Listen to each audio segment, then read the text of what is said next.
Michael and Suzan Baer forge a bloody trail across California, 13 stabbing wounds to the face and throat, sending Michael's ex-wife and daughter fleeing for their lives. She was absolutely convinced that we were in danger. When they use their own unique theology to justify the killings. Their religious views just seemed to be these half-baked ideas which would justify killing people. They had a detailed plan of how they're going to kill Ronald Reagan. It earns them the nickname, the San Francisco Witch Killers. While young Jen struggles with the truth about her father. There were 2 words that I did not know. There was a B word, bludgeoned, and there was a D word. It was decapitated.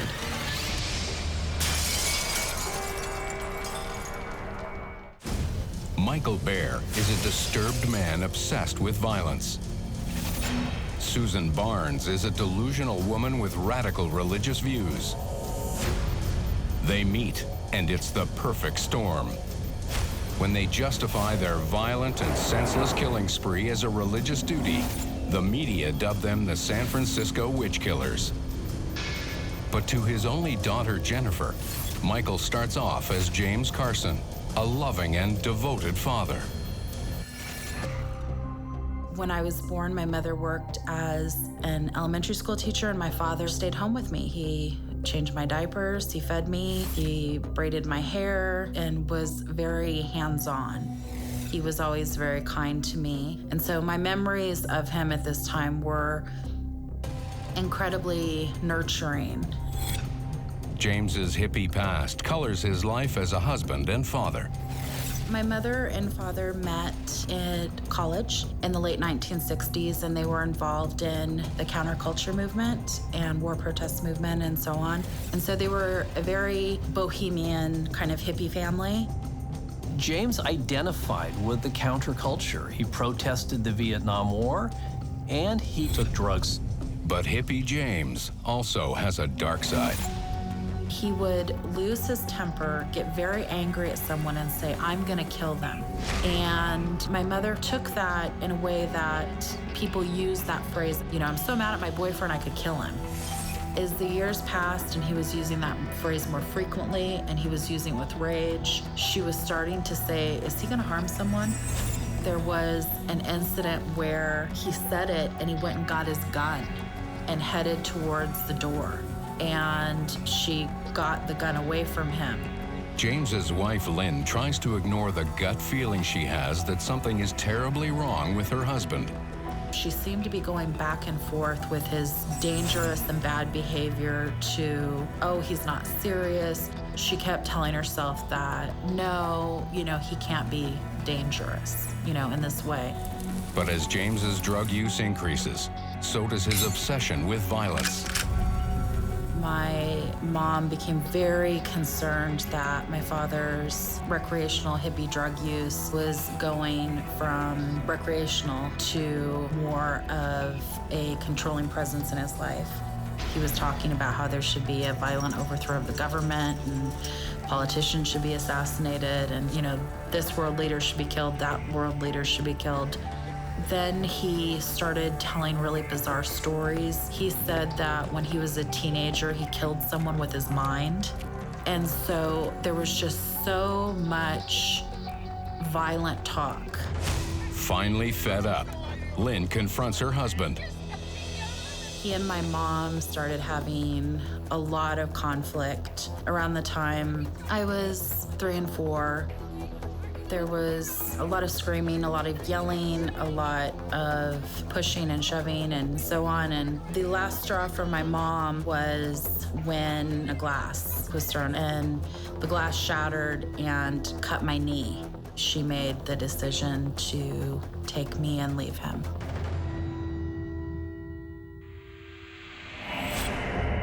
Soon after, James meets wealthy divorcee Suzan Barnes at a party. Suzan is 9 years older than James, and she's a good-looking lady, and she has a reputation as a flirt. The party was at Suzan's house, and he showed up at the party, and he never left.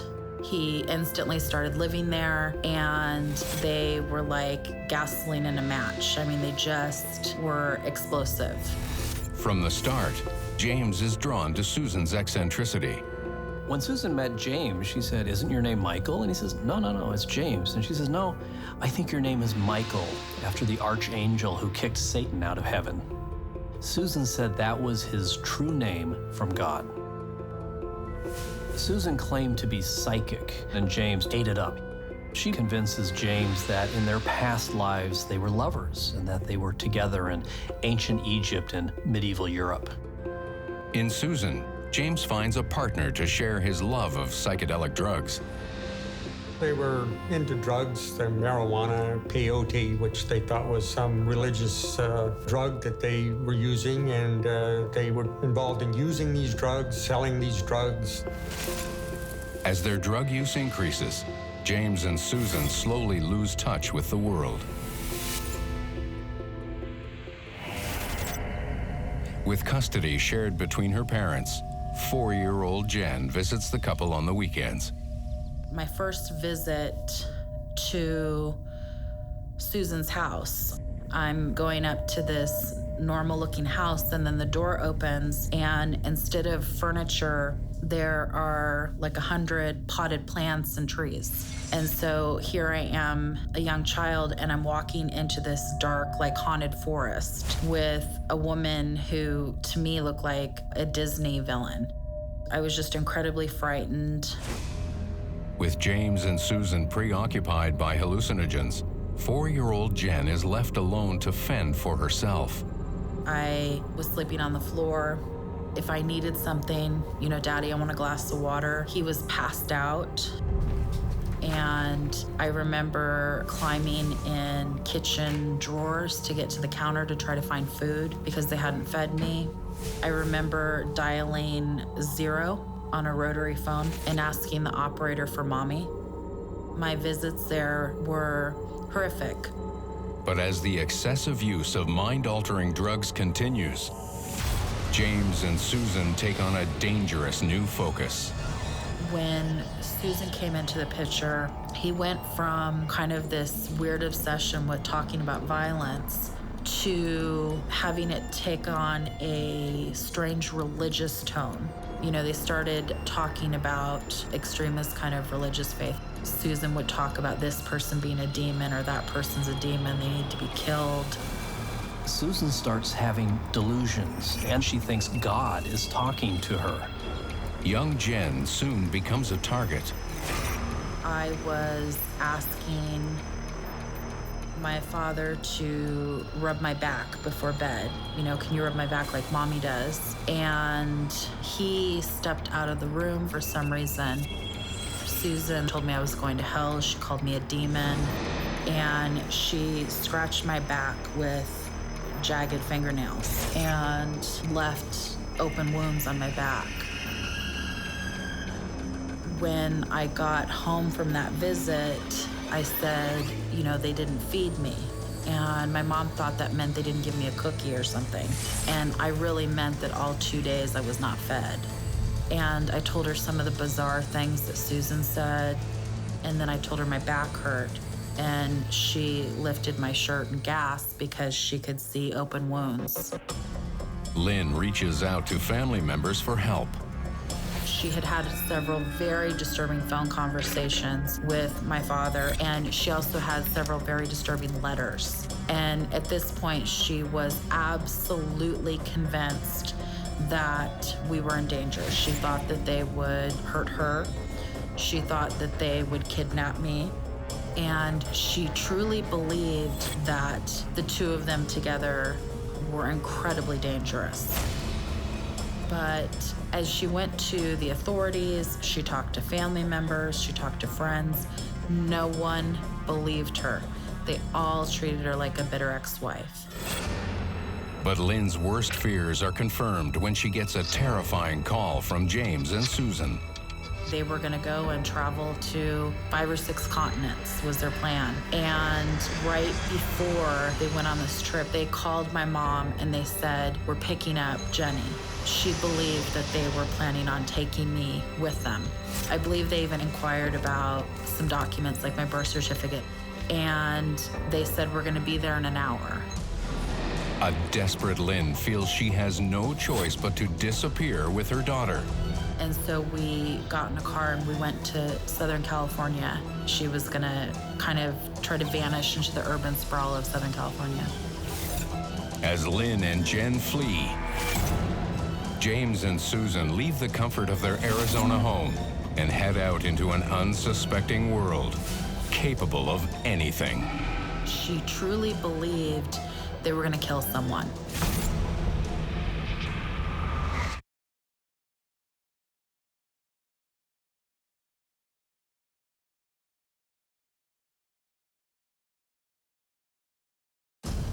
James Carson and his new wife Suzan are a dangerous match. They share an obsession with violence and extreme religious beliefs that earn them the nickname, the San Francisco Witch Killers. As they indulge in mind-altering drugs, they become increasingly radicalized, prompting James's ex-wife to flee with their young daughter, Jennifer. 4-year-old Jen struggles to understand her separation from her father. When we left, I was very angry because I didn't fully understand why. I didn't understand the things that he was saying that were very disturbing. Life on the run is difficult for Jen and her mother. When we took off, she had a good teaching job. We had a decent place to live. And then all of a sudden, we're living in poverty. Sometimes we're living semi-homeless. When I did see relatives, I was told not to tell them where we lived. But at no point did my mom tell me that we were in hiding. She told me that I wouldn't be seeing Daddy for a while, that he was sick and he needed to get better. When James and Suzan return from an overseas trip, James attempts to make contact with his daughter. Because James doesn't know where his ex-wife and daughter are living, he sends letters to relatives, hoping somehow these letters will get to Jen. But he is now a very different man than the loving father she once knew. James has already started calling himself Michael. Now Michael and Suzan are using the last name Bear. They have completely transformed themselves into different people. My father always loved bears and kind of identified with them as kind of a totem. My mother had called him Bear as a nickname. As Michael and Suzan Bear, the couple declare themselves Muslim and embark on a drug-fueled religious quest. It had to do with sort of half-baked ideas on the Muslim religion, and somehow they felt that these drugs had some bearing on that. They create their own brand of Islam with bits of mysticism, and they embrace the idea of jihad. They want to become religious warriors. They become vegetarians and radical environmentalists and start making a living selling pot. The couple hitchhikes up and down the Pacific coast in search of like-minded friends. In early 1980, they land in San Francisco. They move to Haight-Ashbury and they blend right in. They're hanging out with people, selling drugs, still sort of living that 60s hippie lifestyle. In San Francisco, Michael and Suzan befriend 23-year-old Karen Barnes. She grew up in Georgia, where she was an extra in a movie, Smokey and the Bandit. And Burt Reynolds took her aside and said, "You really have something. I think you should go into acting." So she chose to move out to Los Angeles. She was Jane Fonda's housekeeper. She later decided to move up to San Francisco. As kind of a bohemian artistic person, she was really drawn to the Haight-Ashbury area of San Francisco. Preaching their own personalized religion, the Bears adopt Karen as their acolyte. They like talking about kind of similar things that she did, art, history, religion, that sort of thing.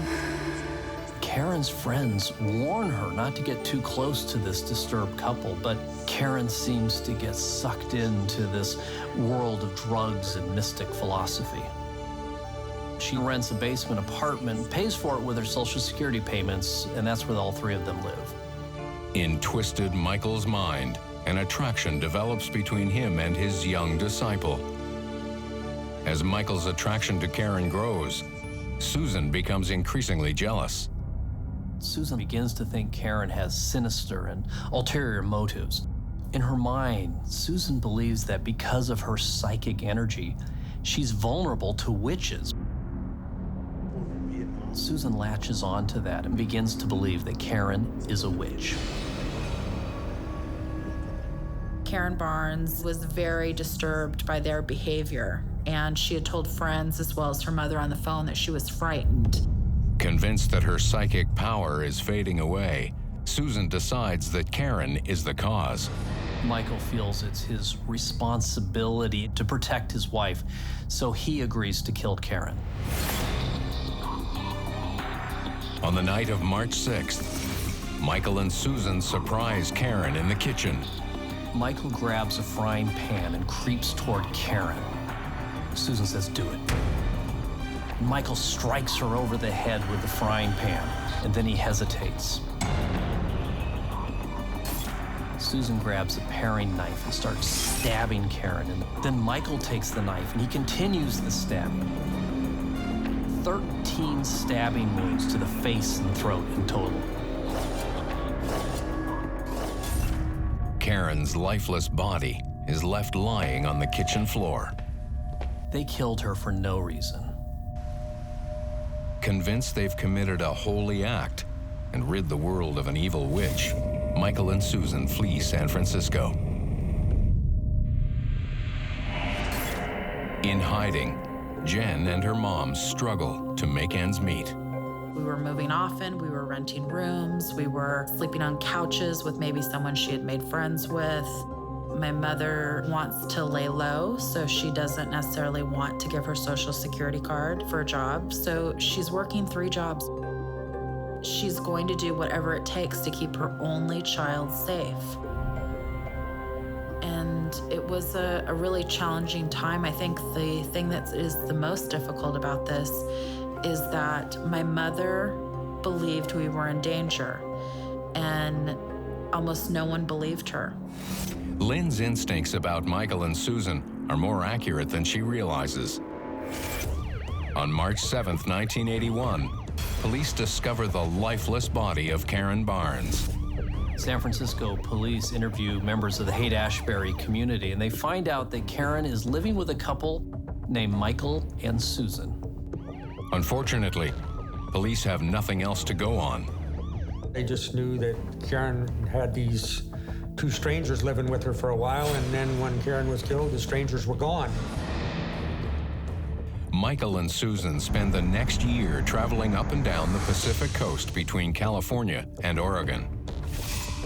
Like the disturbed duo and natural-born killers, they are both a couple in love and ruthless killers on the run. In May 1982, the Bears find work on a pot farm in Northern California's Humboldt County. Michael gets a job doing security. They even give him a firearm to protect the farm. But Michael and Suzan's odd behavior disturbs the people around them. Everyone who was working there said that these 2 were just behaving bizarre. They were doing self-defense drills, and they always saw them with weapons, and they were constantly talking about violence, and so they were really bizarre and off-putting. The Bears clash with one of the other farm workers, Clark Stevens.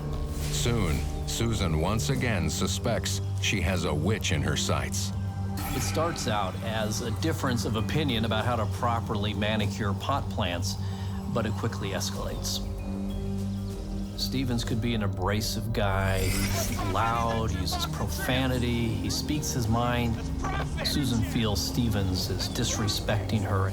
Michael once again leaps to his wife's defense. Just as Suzan was possessive of Michael with Karen, Michael gets possessive of Suzan. The witch killers know exactly what they need to do.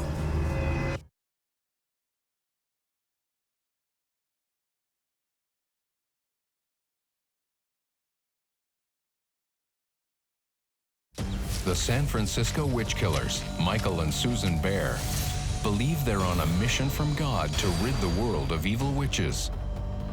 Fearing for herself and her daughter, Michael's ex-wife takes daughter Jen into hiding. After years on the run, Jen adapts to her unusual life. So I was very coached to keep secrets. And I got in the habit of keeping a lot of secrets and being very controlled with what I said or didn't say.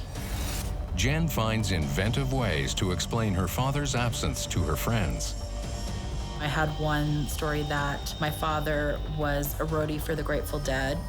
And I picked that band because at the time they were always on tour. They never went home. And so I thought that was a really safe bet to explain why he never visited. In May 1982, Michael and Susan are working on a pot farm in Northern California when they clash with one of the other farm workers, Clark Stevens. They decide the friction must mean Stevens is a witch. They said that he was verbally abusive to Susan, and they had this just whole narrative about what a horrible person Clark Stevens was. Alone one day at the farm, the Bears make their move. Michael shoots Clark Stevens in the head, killing him. They take his body out to a pot field, cover it in accelerant, and burn him. After hiding the charred remains of their second victim under a pile of manure, the Bears flee the farm.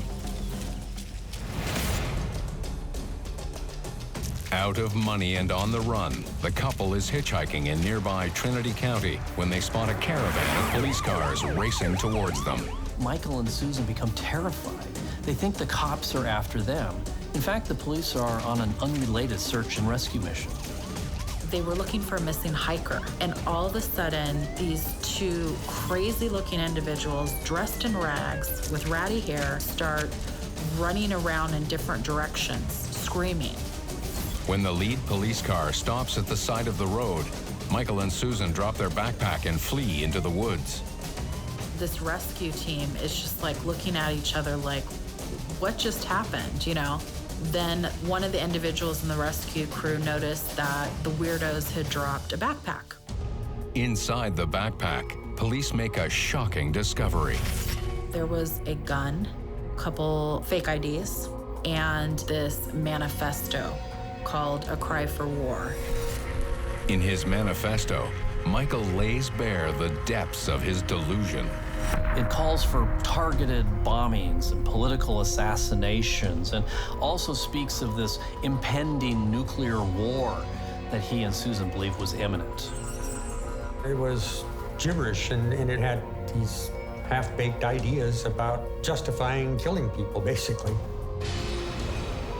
There was detailed plans to kill witches, and they had a list of the witches. And the list included Johnny Carson, who was an American late-night entertaining host. There was Governor Jerry Brown, who was then the governor of California. And there was a very clear, detailed plan of how they're going to kill Ronald Reagan. Authorities are immediately put on high alert, but all they have to go on is a fake driver's license under the name Richard Arata. 2 weeks after the murder of Clark Stevens, the Humboldt County Sheriff's Office is called to the farm. Some of the workers had seen a farm dog playing with what they thought was a ball, but when they took a closer look, it turned out to be a human skull. Police search the area and find the charred remains of Clark Stevens. When police question the farm workers, they're told that a couple named Susan and Michael Bear had worked on the farm, but that they took off around the time that Clark was killed. But a background check on the names Michael and Susan Bear leads nowhere. Of course there's no record of these people because they weren't using their real name. They didn't know who these people were. They didn't have any fingerprints, so their investigation didn't get much further. In their haste to flee Trinity County, Michael and Susan are separated. Attempting to reach their safe house and reunite with Susan, Michael is hitchhiking near Los Angeles when he's recognized by a passing motorist. Michael is hitchhiking when he spots a guy he knew who worked on the pot farm.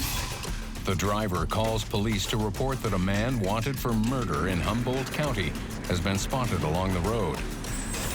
But the young officer who is dispatched mistakes Michael for another suspect. When an officer sees Michael on the side of the road, he seems to fit the description of a suspect they were looking for in a sexual assault that took place in a nearby city.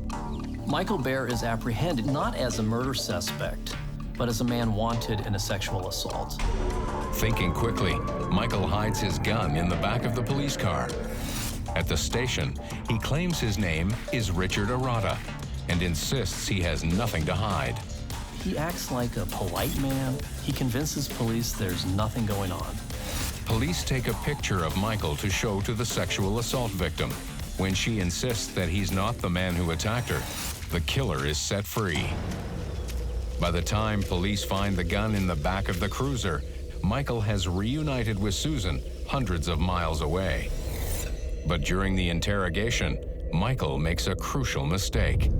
When the detective runs the name Richard Arata, a report comes up that Trinity County authorities found that name in a backpack that somebody left on the side of the road while running into the woods. From the photo, police in Trinity County confirm that the hitchhiker is the same man they saw drop the backpack. And they hand over to the homicide detective this manifesto they found in the bag that calls for the assassination of President Reagan. While the manifesto that declares prominent public figures are witches is passed on to federal authorities, detectives follow up on another lead from Michael's interrogation. Michael gives police the name of his wife's ex-husband.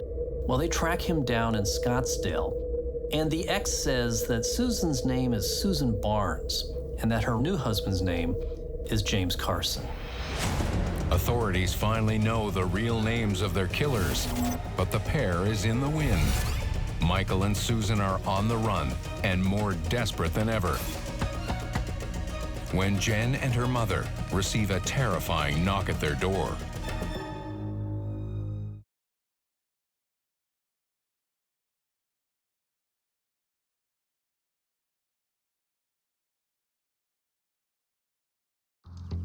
Believing that they're on a mission from God to kill witches, Michael and Suzan Bear murder two people in cold blood. Michael's daughter Jen lives in hiding with her mother, who is terrified that Michael and Suzan will find them. After Michael is mistakenly set free by police, Jen and her mother are shocked by a knock at their door. So in 1982, Men in Black literally showed up at our door.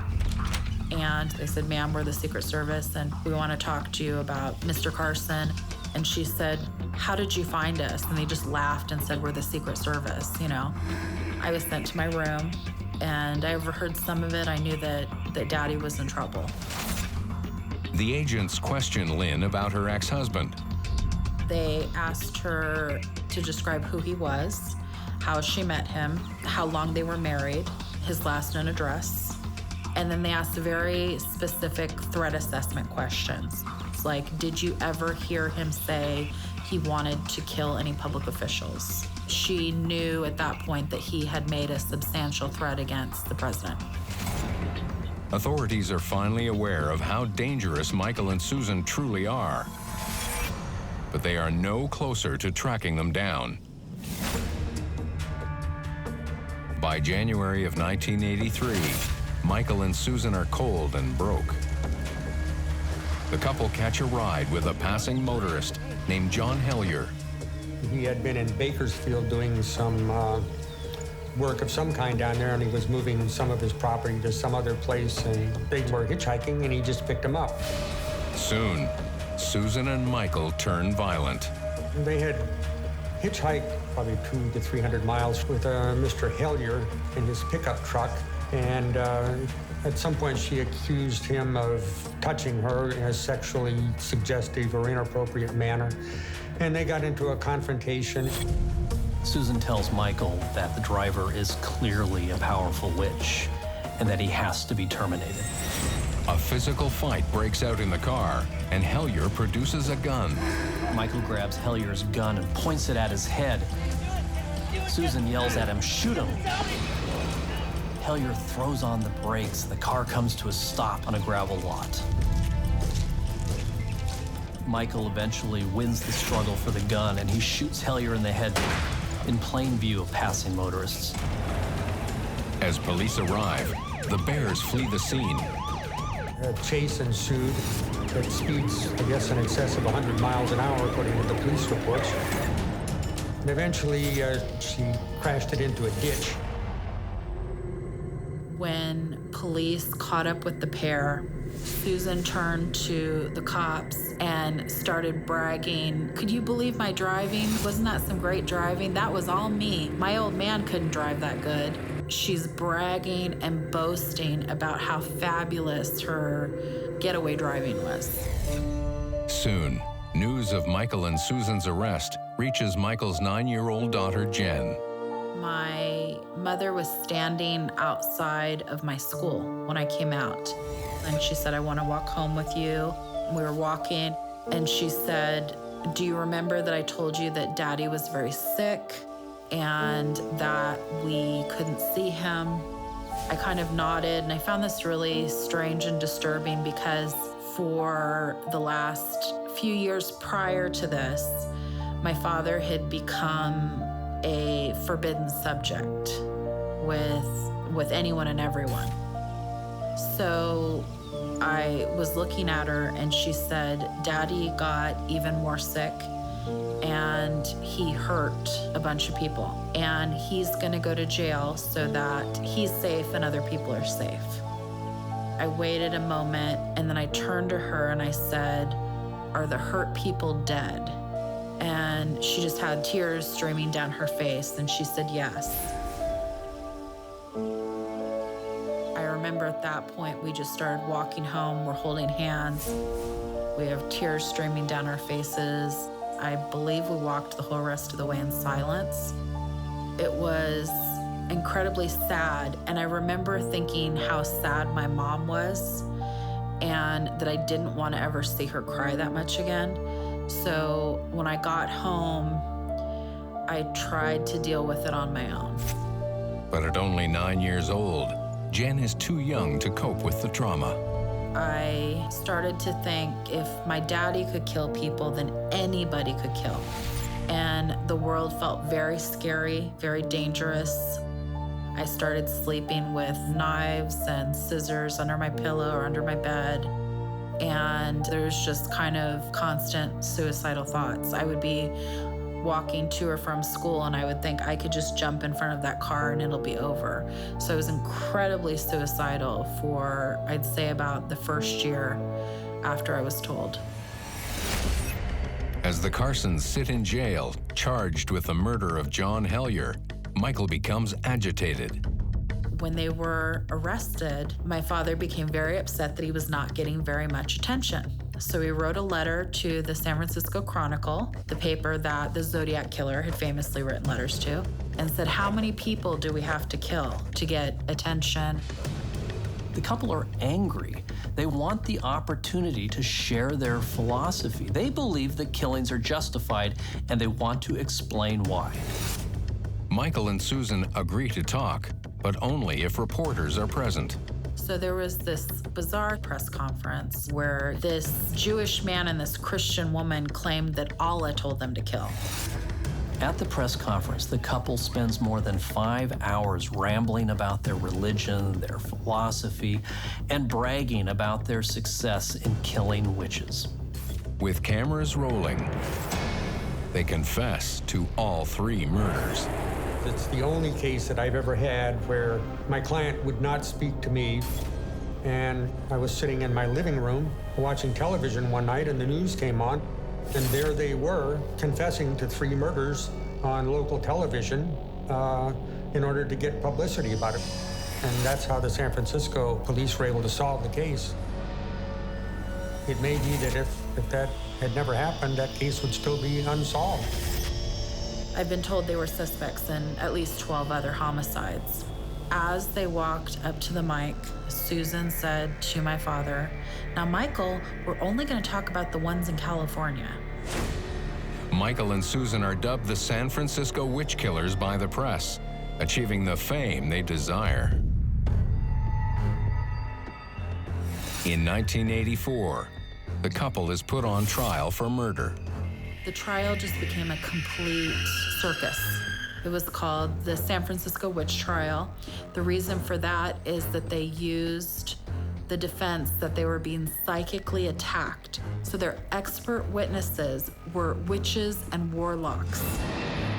And during the trial, they were making out at the defendant's table with their tongues down each other's throats as we're talking about these poor innocent victims.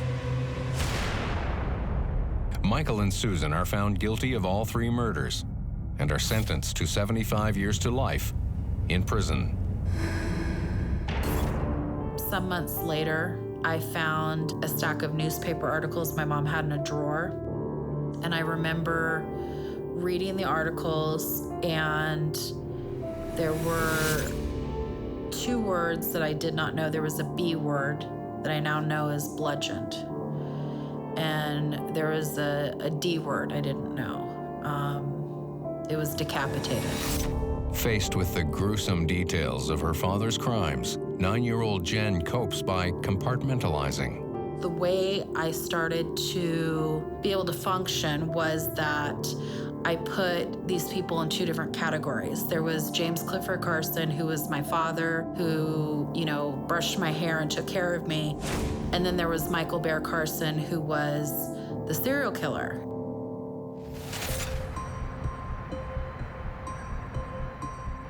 Jen's father continues to write her letters from prison, just as he did when she was on the run. I think one of the things that was so hard for me a year or 2 after the arrest was that I had gotten letters from him from a relative. And this well-meaning relative is, giving them to this 10, 11-year-old kid, thinking it's best for a child to have contact with their father. But for me, I'm getting letters from the boogeyman. In my hand, I'm holding letters from a serial killer. They would be very disjointed and rambling. They would jump from one subject to the other in kind of a stream of consciousness. And they were benign in a way that kind of freaked me out. Someone talking about a book they just read when I know that the hand that's writing these letters had bludgeoned and decapitated people. It was just so disturbing to me. Jen tries to get on with her life, but having a serial killer as a father continues to haunt her. By her early 20s, she is once again suffering from nightmares. I was working as a school teacher, and there was a Friday that I was nodding off as I was teaching. I was sitting on a stool in front of the class because I had suffered from nightmares that week. I called one of my best friends from work, and I said, I can't do this anymore. I have to do something. I made the decision to go see him in person. I was really big on closure at that time, and that pop psychology concept. And so I said, I'm going to go up there and I'm going to say goodbye to him, and I'm, going to get some closure. Jen goes to meet her father in prison to say goodbye to him for good and comes face to face with a killer. I was so stunned.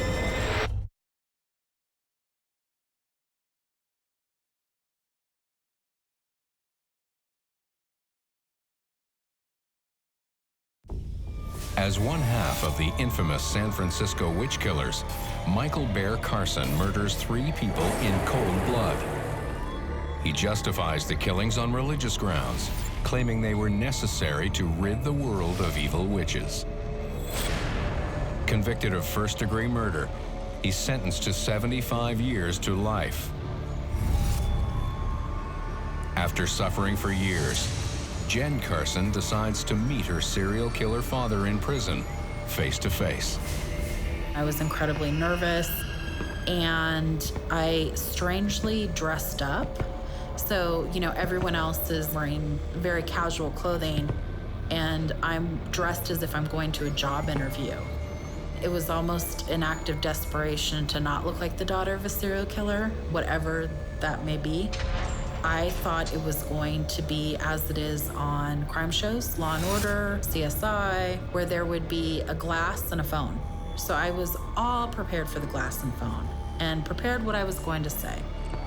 I walk through the door and I find it looks like a lunchroom. I was so stunned that I was not going to have that boundary of that glass separation. And I'm just kind of in shock. And then this man who's about my height comes and hugs me, which startled me because the last time I saw my father, I was knee-high, and he had been incredibly tall. I just became as stiff as a board, and he said, "Jenny, it's Daddy." And I was so shocked that I felt nothing. You know, I mean, for so many years, I missed this man who brushed my hair and fed me breakfast. It was strange that I was able to keep up this separation that I had made in my mind that my father, James Carson, in some ways had died many years before. It probably was my only way to cope. Jen's plan is to say goodbye to her father for good. There's this famous movie, Waiting to Exhale, where the main character, after a divorce, sets the ex's car on fire and she just walks off, you know, into the sunset. And I definitely felt like I was going to confront him, and then I was going to walk away from the prison a new and free woman. As I went to leave, he said, "Now you'll come visit me next month. You'll write me a letter next week. You'll call me." It was then that I realized he thought I was establishing contact, that we were about to begin a lifelong relationship as father and daughter again. When he realized that I was not going to be calling him, writing letters, you know, meeting with him again, these letters that he had written me that were always bizarre, but also very kind to me, became very, very angry. And I realized what my mom had experienced, which was seeing someone with unbridled, like, rage, you know? And it was just incredibly frightening to me. Ultimately, Jen seeks a restraining order to stop the barrage of threatening letters from her father. But in 2014, she gets another surprise. After the final sentencing for my father and stepmother, they were given 3 25 to life sentences for the 3 known murders in California.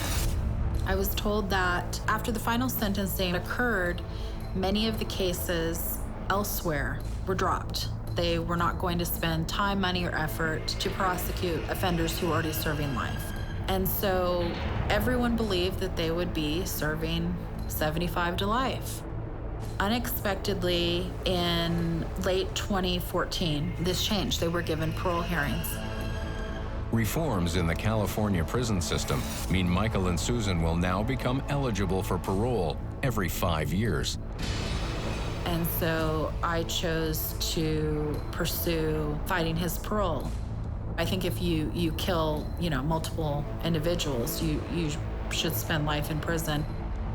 Jen is certain that if released, her father will kill again.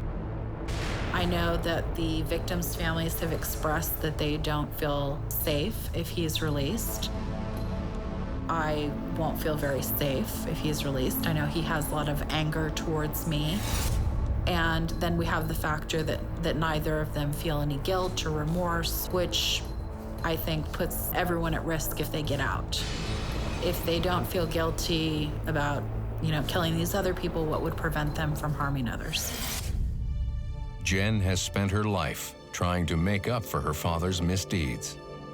I felt guilt for the murders, and I definitely felt some sort of desire to atone for the crimes.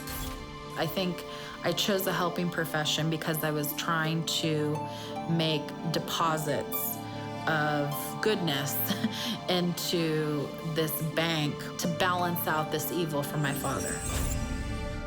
I became a counselor in schools, and I worked with students who had emotional disabilities and behavioral challenges, which I had struggled with as an elementary student. I also have done quite a bit of advocacy for children of prisoners and families of violent offenders, as well as violent crime victims. Helping others absolutely gives you kind of a sense of purpose, you know? And also there is a almost contentment or peace that I found that I can find something good that comes from this horrific experience.